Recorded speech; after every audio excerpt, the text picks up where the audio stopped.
Marketing की कोई भी किताब हो, वेबसाइट हो या यूट्यूब का चैनल हो, पहला टॉपिक हमेशा व्हाट इज मार्केटिंग पर ही होता है। तो मैं डिजिटल मार्केटिंग का कोर्स टीच करने से पहले कैसे इस टॉपिक को मिस कर सकता हूं?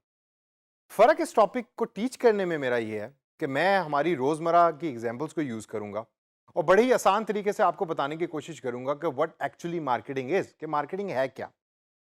तो आइए सबसे पहले मैं आपको एक एग्जांपल देता हूं और इसके ऊपर आपने बड़े गौर से सोचना है। आप घर पे बैठे हैं, एकदम फोन रिंग होता है, आपने फोन पिक किया, दूसरी तरफ से एक खातून बात कर रही हैं जिनका नाम है साइमा।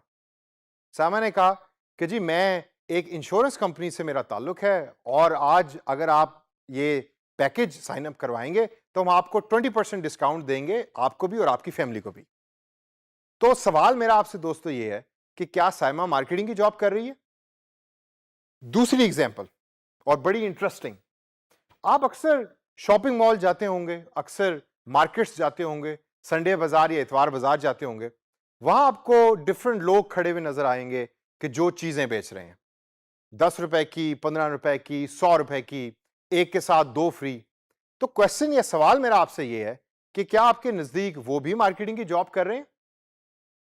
अगर इन दोनों सवालों का आंसर आपके नजदीक यस है तो यू आर 100% राइट। ये दोनों मार्केटिंग ही की जॉब कर रहे हैं।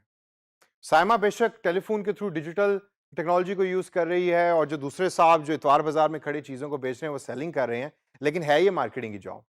लेकिन मार्केटिंग इसके अलावा और भी बहुत कुछ है। तो आइए let's look at the definition of marketing और उसके बाद फिर हम मार्केटिंग की डेफिनेशन को ब्रेक करेंगे और फिर अंडरस्टैंड करेंगे कि प्रोसेस ऑफ मार्केटिंग क्या है। So the process of marketing is creating, communicating, delivering and exchanging offerings. Creating मतलब बनाना, कम्युनिकेटिंग मतलब बताना, डिलीवरिंग मतलब उस चीज को एक जगह से दूसरी जगह तक पहुंचाना, और एक्सचेंजिंग का मतलब तो आप सारे जानते ही हैं कि एक चीज के बदले दूसरी चीज को लेना। अब ऑफरिंग्स जो है वो बड़ा इंटरेस्टिंग चीज है। अब ऑफरिंग से क्या मुराद है?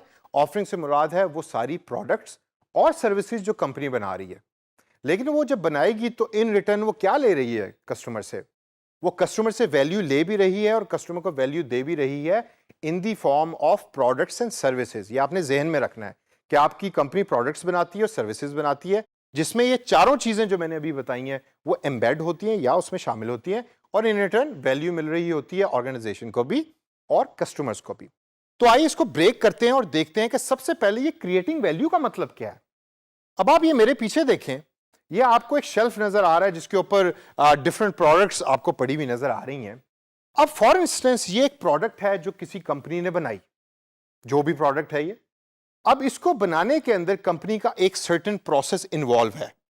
उस प्रोसेस को हम कहते हैं क्रिएटिंग वैल्यू, यानी कि मार्केटिंग उस प्रोसेस का नाम है कि जिसके थ्रू कंपनी को पता लगता है कि कस्टमर को चाहिए क्या, और उसको जहन में रखकर कंपनी प्रोडक्ट को बना रही होती है। सेकेंड स्टेप, मार्केटिंग क्या है? मार्केटिंग है कम्युनिकेटिंग वैल्यू का नाम। यानी कि आपने प्रोडक्ट तो बना ली और प्रोडक्ट तो भाई बड़ी जबरदस्त है, लेकिन कस्टमर को तो पता ही नहीं कि प्रोडक्ट कैसी है। तो आप एक इफेक्टिव मैसेज जो है वो कस्टमर को देते हैं कि जिसके बाद कस्टमर को पता लगता है कि आपकी प्रोडक्ट जो है, ओ भाई बात सुनना यार, ये प्रोडक्ट तो खरीद लो। He did not buy the product for me. क्यों? क्योंकि जो मैसेज जिस तरीके से मैं डिलीवर कर रहा हूं वो इफेक्टिव नहीं है।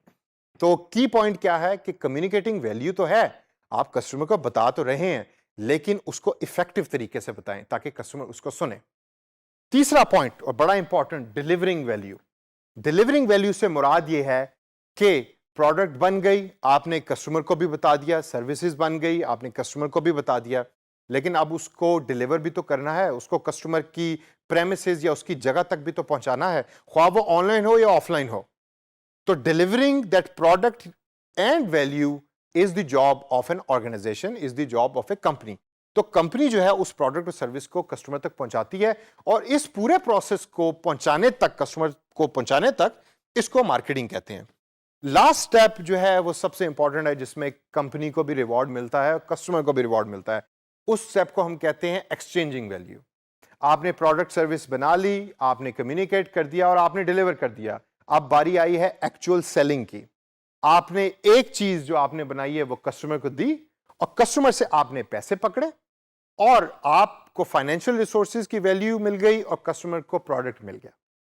Last but not the least, जो सबसे इंपॉर्टेंट बात मार्केटिंग के अंदर हम अक्सर मिस कर जाते हैं कि बिजनेस का only purpose is not to earn money. ये बड़ा इंपॉर्टेंट है। आपने प्रोडक्ट बेच के पैसे तो कमा लिए, लेकिन क्या कस्टमर उस प्रोडक्ट से खुश भी है? और अगर कस्टमर खुश है तो वो फिर आपको 5 स्टार्स देगा, और जब वो आपको 5 स्टार्स देगा तो फिर आपका एम्बेसडर भी बनेगा। एम्बेसडर बनेगा तो फिर वो दूसरे लोगों को भी बताएगा कि भाई इस कंपनी की प्रोडक्ट खरीदो, वो सबसे अच्छी है। और जब वो बताएगा तो फिर ऑटोमेटिकली आपके नंबर ऑफ कस्टमर्स इंक्रीज करेंगे। तो आपका objective as a company marketing करने का ये होना चाहिए कि मेरा कस्टमर सबसे ज्यादा खुश हो ताकि वो बार बार आपके पास आए।